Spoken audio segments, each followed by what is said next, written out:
Hi, and welcome to episode 20 of Let's Talk Bitcoin, a twice-weekly show exploring the ideas, people, and projects building the new digital economy and the future of money.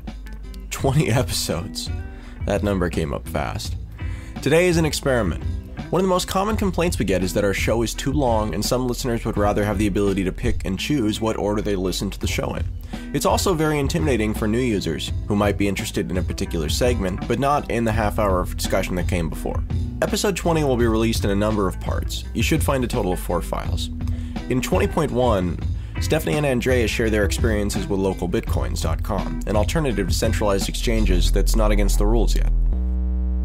In 20.2, that's what you're listening to now, the hosts have a long conversation about what the point of mining is and if the incentive might have become the end result, losing sight of Satoshi's vision. This is a must-listen-to segment and clocks in a little under a half hour.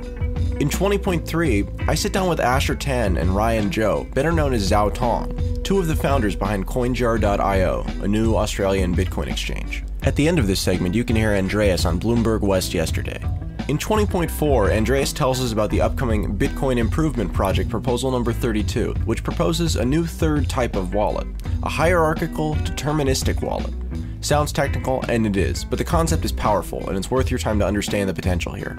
We appreciate you hanging with us as we try these new things out. Please send all your feedback to adam@letstalkbitcoin.com. Enjoy mining for fun, profit, or the good of the land. From the team at letstalkbitcoin.com. Dan Kaminsky is a well-known security researcher and was recently on a panel talking about the security of Bitcoin at the Bitcoin 2013 conference in San Jose last month. One of the most interesting things I think that came out of the entire conference was actually something that he said during that talk, and I want to play the clip now and so we can kind of discuss the implications. I assign 0% probability that we will continue with the present proof of work function. The present proof of work function is not going to survive the year, period. If there's one hard prediction I'm going to make, it's going to be that. The reality is that it's impossible to model look, you have to think of the system in terms of regulatory sets. One dude spins up one batch of ASICs and gets double-digit percentages of the network. That's one guy. That's not okay. I agree. Bitcoin depends on there being so many freaking people to regulate that you can't do it. That when you try to regulate it, you don't get power, you just get more people. Bitcoin uses, or at least by design, was designed to leverage the hundreds of millions of machines around the world that do computation. That is an impossible set to control. One dude, not an impossible set to control. We think that, the ASIC guys love saying, hey, we'll just have lots of people buy ASICs. Yeah, you like that argument because you sell ASICs. but that's okay. There have always been economic motivators for people to make their mining things. I mean, really, even in a best case, you're going to see a massive industrialization of mining to the hands of a few small players. Like, it's not going to be an ASIC in every garage. If that happens, Bitcoin fails. I'm not sure what the proof of work function or functions are going to look like. I had a great meeting. Let's just say I had a meeting with some people and it became clear that multiple proof of work functions operating as a, basket of currencies kind of thing is probably the path that's going to happen. I don't know where this is going to go yet. All I know is that Bitcoin has a life or death dependency on mining, not centralizing. You have one mining pool, BTC Guild, with 48% of the power. You think this is an accident? You think they just, we just ran out of power right before 50%? No! And they're like, okay, everyone realizes that if we ever exceed 50%, the value of everything goes to zero, so we're just going to stop here. This aspect of the system has got to change. I'm not sure what it's going to change into. Either Bitcoin changes or something else happens to leverage the hundreds of millions of machines. Because right now, if you have a CPU or a GPU, you shouldn't be mining. So the question is, if we could turn back the clock and take this move towards GPUs and then ASICs and, make it go away, make it so that is not something that is feasible any longer, Is that a good thing? Is that a bad thing? I mean, are ASICs, are they a curse? Are they a blessing? Dan is absolutely right. This is absolutely a critical problem for Bitcoin. It is one that represents the greatest threat to the survivability of Bitcoin. And I like to quote Saint Satoshi himself. This from page 3 of the Satoshi paper. The proof of work also solves the problem of determining representation in majority decision making. If the majority were based on one IP address, one vote, it could be subverted by anyone able to allocate many IPs. Proof of work is essentially one CPU, one vote. That's what Satoshi said. That was the vision. And that vision has very much been subverted by ASICs, because essentially what it says now is that power is getting concentrated. The problem isn't so much the fact that people can buy ASICs and they're expensive. The problem is that the ASIC is 3, 4, 5, 10 orders of magnitude more efficient than CPUs, and it basically crowds out everybody else. So centralization destroys neutrality, provides a single target for regulators, and centralization is the thing that destroys Bitcoin. Absolutely, ASICs are a problem. The current proof of work system, in the end, ends up centralizing too much power into too few miners and violates the basic precept of Satoshi. Proof of work is essentially one CPU, one vote. No longer the case. I can't really blame them as a problem. I know you're not blaming them, Andreas, but I think they're kind of inevitable. What I mean by that is that there's such a great incentive to find a more efficient way to do the proof of work. The pressure is so great and the incentive is so great, and there's so much to gain by developing some technology that helps that happen, that of course ASICs come out. You know, maybe there'll be something even more powerful than ASICs in the future. I think I agree with you that there is a potential problem there with the centralization, especially since ASICs right now are so expensive. Definitely centralizing power. We've seen some ASICs come out, but there have been so many problems with them. I guess there's still some room for skepticism right now. Like, there's still room to talk about this and say we can still prevent this problem before it really gets bad. There hasn't been a huge hitting of the market, so to speak, of ASIC miners yet. How could you even do that with Bitcoin? We can't turn back the clock. The only thing that could be done, I suppose, is create another cryptocurrency that is somehow literally unable to do anything but CPU mining. And I know that there are some folks who are interested in doing that, but then, you know, you'd have to get people to adopt that and use that and value it. And will they, when there is such a strong profit incentive to go with Bitcoin and the ASIC miners, which have the potential to centralize power quite a bit?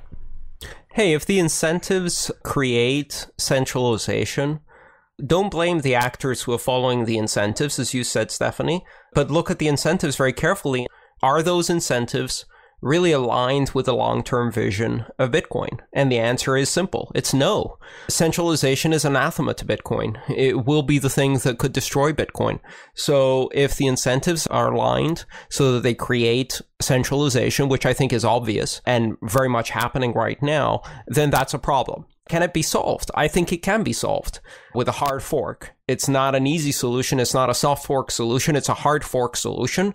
And it looks kind of something like this. After block X, where X is some block in the future, the only blocks that will be accepted by the reference client are those that have proof of work based on something else. That could be Scrypt. By the way, people have probably heard us talking about Scrypt, and just to clarify, that's SCRYPT,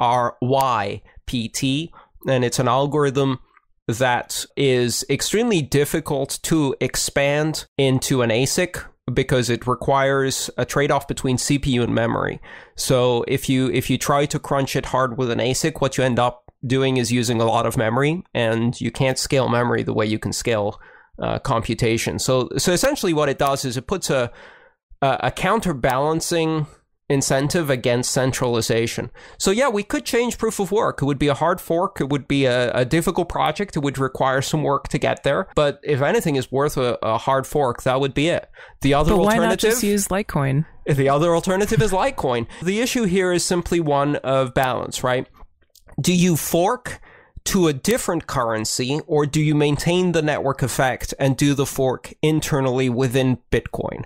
It's always a matter of, if you think Bitcoin will succeed in the long term and the network effect, the fact that many others support it and use it is good enough, then you go to Bitcoin. If you don't believe that evolution can happen within Bitcoin, then you go for Litecoin. And I think there'll always be a balance between that natural kind of incentive to fork and the incentive to stay on the Bitcoin blockchain where the network effect is greatest. So we'll see how this plays out. So the good news is Litecoin already exists, so the alternative is already there. And if Bitcoin fails, what that does is it allows Litecoin to succeed. That's the nice thing about having an ecosystem.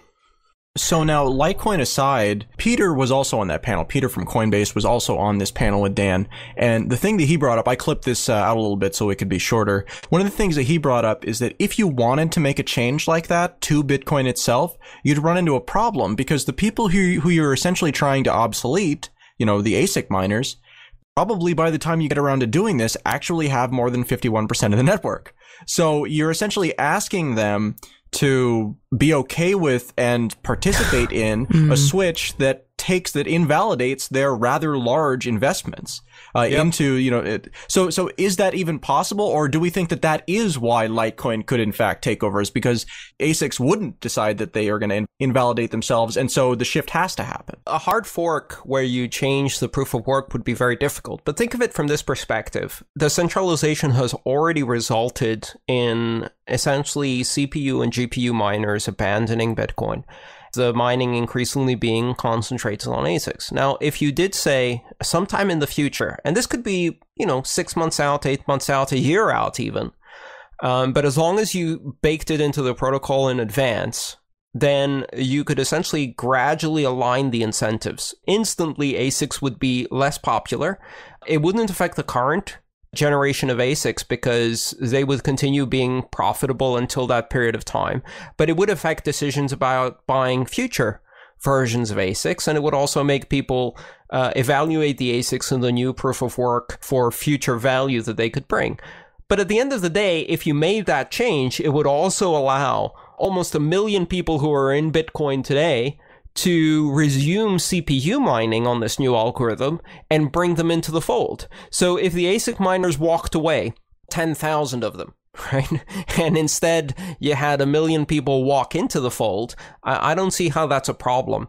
It's only a problem if you accept the centralization is inevitable, and that's really a symptom of the proof of work, not the underpinning assumption. So if you change the proof of work, the balance of power changes, and now you have 1 million new miners who can enter the field. So if ASIC miners lose some money, they lose some money over that speculation. But I don't think there'd be a problem with their blockchain continuing to be more valuable while the other blockchain with all of the users on it isn't. I think you'd see quite the opposite. Essentially, people would vote with their mining, and that's exactly what mining is supposed to do, be a vote. So if the new proof of work is decentralized, more people can vote. Let's Talk Bitcoin is heard each week by thousands of people who are participating in the new digital economy. Our listener base of Bitcoin owners, miners, investors, technologists, and merchants is growing fast.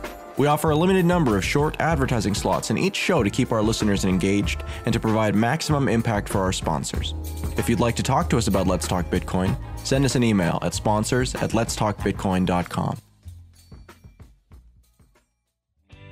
If I showed you a website where you could easily purchase electronics from the world's largest distributor with Bitcoins at 0% markup, would you think it was too good to be true? Good news. It's real, and it's at bitcoinstore.com. Choose from 500,000 items, save money over Amazon and Newegg, and convert your Bitcoins to real-world items. You can even buy with privacy. All they need is a shipping address. But don't take my word for it. See for yourself at bitcoinstore.com.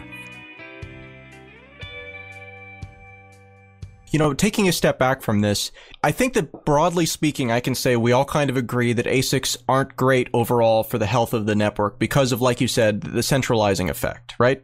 I would call it a disenfranchising effect even more strongly. I'm neutral on them, but I think they do kind of tend to centralize a little bit. Okay, so following that logic, doesn't that also mean that GPUs are basically also bad? Because in the same way that fewer people have ASICs than have GPUs, similarly, fewer people have GPUs that are powerful enough to mine in a reasonable fashion compared to CPUs. So, the question I'm asking here, I guess, is does the total amount of power in the network actually matter, or is it just about the distribution of however much power there is?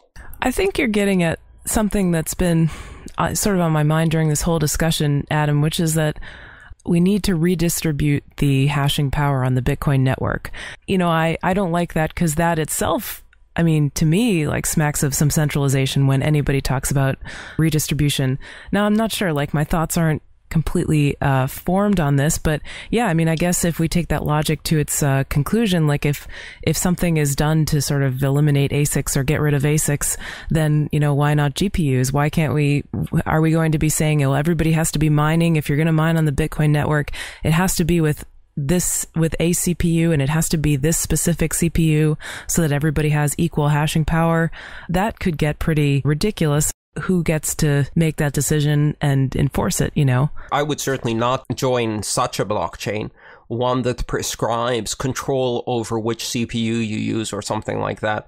I think it's a matter of orders of magnitude, right? If you use a proof of work that has less of a difference between the orders of magnitude of mining of a CPU, a GPU, and an ASIC, and Scrypt already does that, it flattens that advantage a tiny bit, then essentially with the absolute minimum amount of change, you achieve the original incentives of Bitcoin, which is to distribute the voting consensus among as many participants in the network as possible. In my ideal environment for Bitcoin, every single phone you have that's running a client is also doing a tiny bit of mining. Every single device you use as your wallet is doing a bit of mining. If you could distribute it to that extent, then it becomes harder and harder to stop Bitcoin. And at the end of the day, I think it's really a survival mechanism.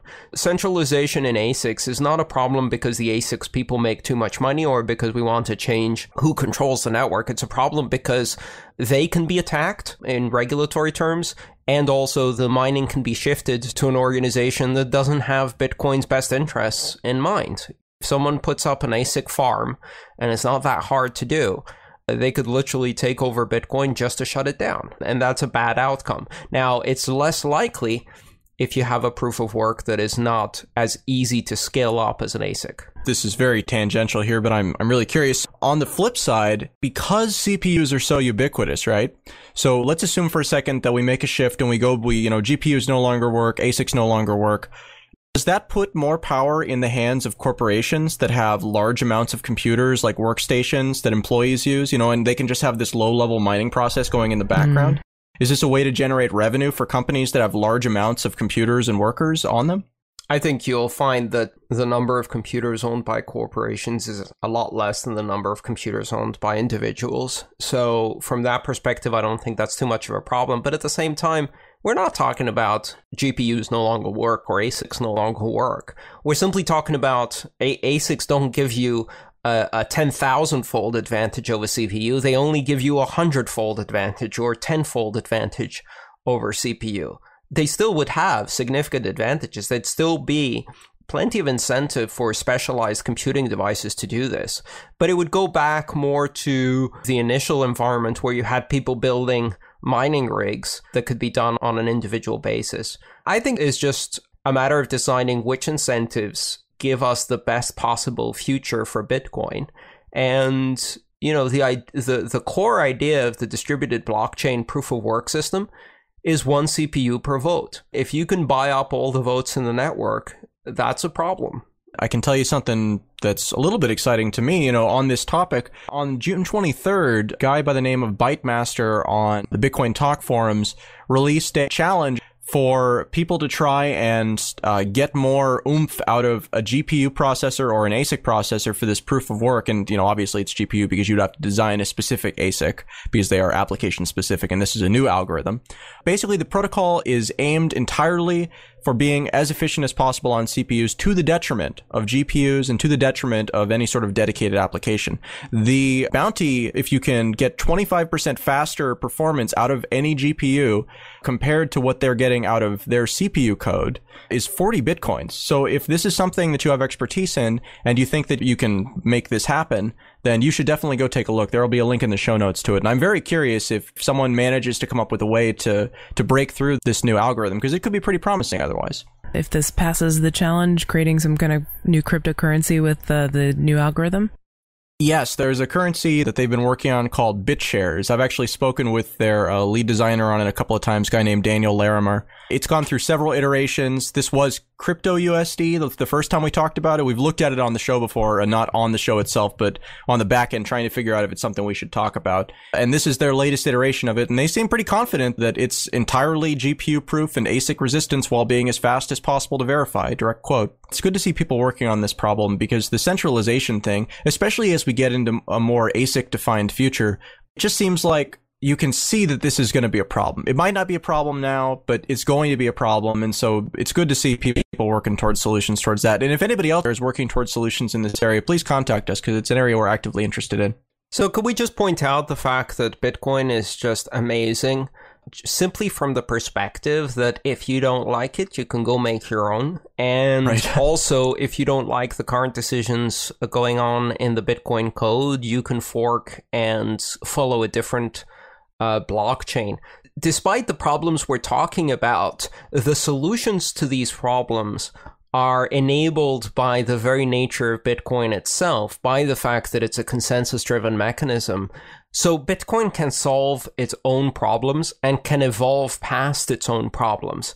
And that's really a key property of Bitcoin that will allow it to, I believe, to survive many such issues. And it has already survived issues like this in the past. Or it will allow alternative coins to arise out of the ecosystem and take on more of a leading role. And the incentives are perfectly balanced. The feedback mechanisms are super fast. So this is as close as you can come to an efficient market for picking the currency of your choice. Even if Bitcoin went away tomorrow, you could jump on a new currency and still exchange your Bitcoin for this new currency relatively easily.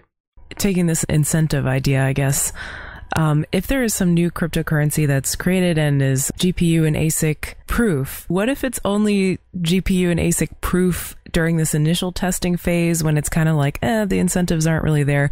What if it becomes a multi-billion-dollar currency and then suddenly there are huge incentives to make devices or machines? Maybe it's not GPUs or ASICs, maybe it's something completely different, but to somehow maximize the profit.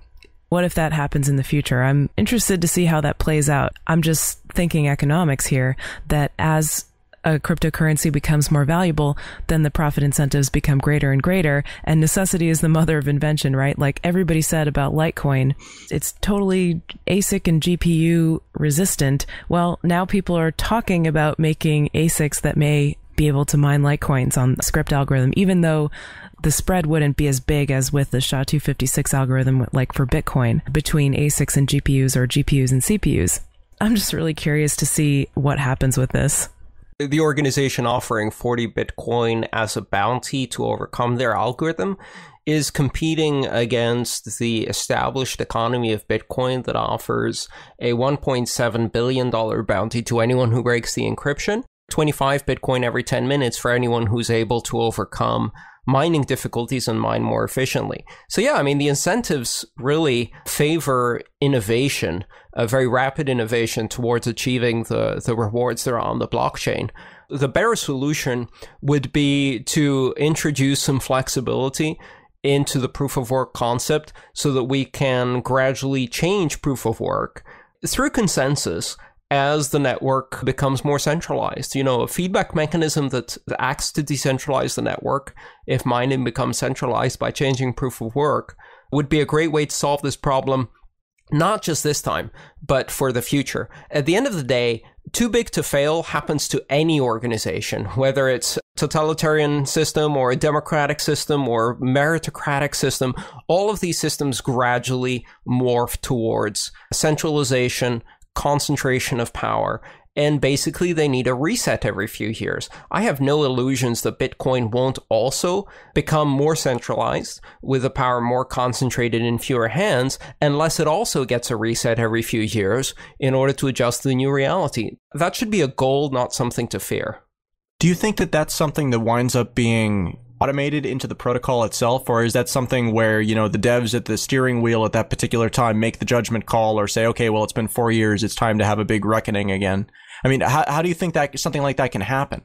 Well, the devs have shown so far that their inclination is towards creating market-based feedback mechanisms rather than making decrees by fiat, you might say, making decrees as to how the algorithm should work. And I think that follows the spirit of Satoshi, which is be able to make these decisions by consensus. It becomes a bit more complicated when the issue you're trying to resolve is the disenfranchisement of consensus itself. And that's a bit more tricky, but I think in the long term, what we need to do is find self-balancing solutions that work through feedback. That would make the currency much more robust. So if you think that innovation in Bitcoin hasn't stopped, but is only beginning, I don't see why we couldn't do innovation in that particular area that also honors the original incentive structures of Satoshi and achieves the one CPU, one vote promise more effectively. Thanks to Dr. Stephanie Murphy and Andreas M. Antonopoulos for providing content for this episode. Please send all listener mail to adam@letstalkbitcoin.com. Especially this time because we're trying something very new here. I'd like as much feedback as possible, so chime in. Thanks for listening.